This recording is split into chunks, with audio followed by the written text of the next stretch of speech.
যাদের call pin পাল্টে গেছে তারা এই সেটিংটা ফলো করুন। সেটিংটা ফলো করলে আগের কল পিনে চলে যেতে পারবেন।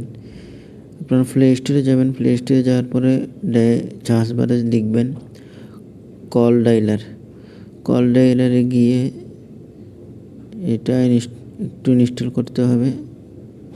কল ডায়ালার লেখার পরে এটা ইনস্টল করে দিবেন। ইনস্টল করার পরে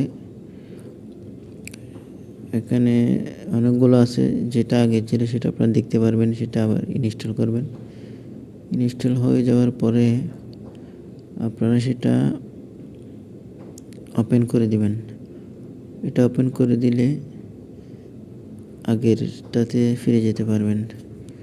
একটু ওয়েট করুন, এখন চলে আসবে। এই যে আগেরটা চলে আসছে, খেয়াল করুন। আগেরটাতে ফিরে যেতে পারবেন, এখানে কোনো সমস্যা হবে না।